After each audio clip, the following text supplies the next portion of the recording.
During February and March, we're going to have a ministry spotlight moment in worship. So if you're looking at your bulletin, you see today we're going to be talking about church council. And that's both to keep you all up to date on what sort of ministries exist at St. Paul, but also maybe to open your hearts to ways that maybe you'd like to serve in the next year, or ways that you'd like to get more involved. And it's going to run the gamut. We'll talk about council. Next week we're going to talk about scouts, obviously. We'll talk about Bible study and small groups and children's ministry and outreach and all those great things. So feel free to tune in for those each week. Our first one will be today. Good morning. Good morning.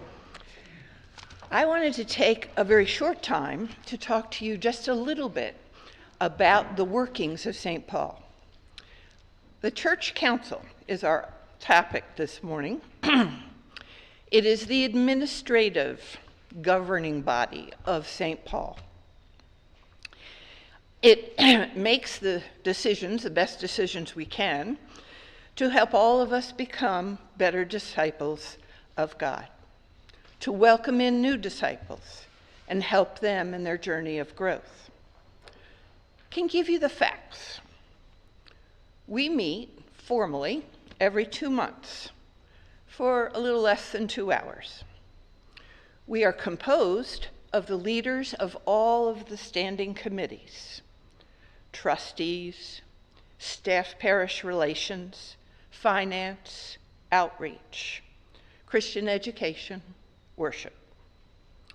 And we also are comprised of people who care, who have served before, who are leaders in the church. There are about 10 of us. We meet in person, we meet via Zoom, we meet both together.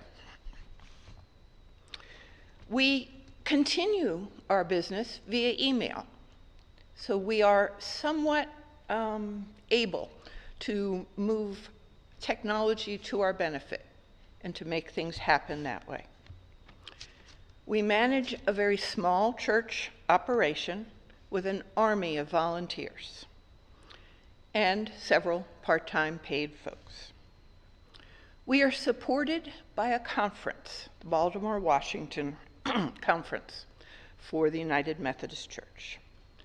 The conference is very accepting of a small group of people leading their churches, and they have been supportive with doing our kind of leadership, where we use email, where we're able to confer with each other after service, where we're able to hold votes via email.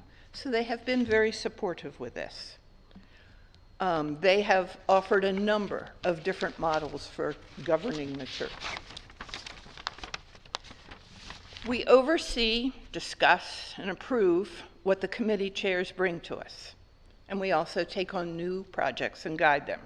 For instance, the conference has just recently asked churches to consider becoming host sites for electric vehicle charging stations. We have yet to hold a long conversation about that.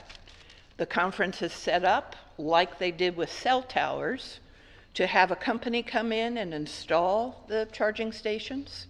We would get a small little bit of the profit. They would be paid by credit card, so you'd come in, charge your car during your lunch hour while you're doing your office work in our parking lot, which is where a fair number of people do their office work, in our parking lot. We would be discussing the pros and cons, and the difficulties, the planning issues, all those opportunities.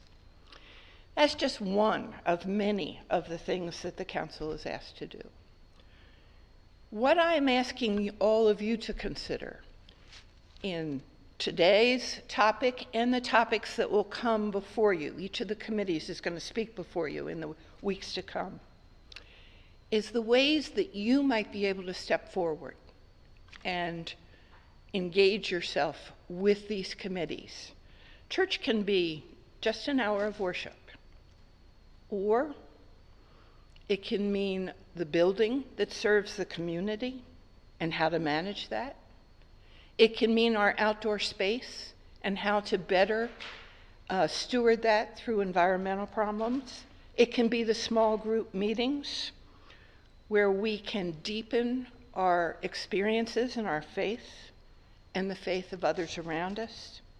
Or it can be the community dinners and the yard sales that are so much fun, that connect everyone together. In the next couple weeks, we're just asking that you open up and think about the different ways that you would like to participate in some of this. One of the things that the conference has reminded me of in the video that I watched is that they would prefer us to each have 3-year stints in some of these leadership positions. I would be happy with a 3-year stint myself. But we need to think about that, about the ways we can move leadership through so we have different ideas, different thoughts of where we want to head, and begin to engage hopefully more of ourselves and the community.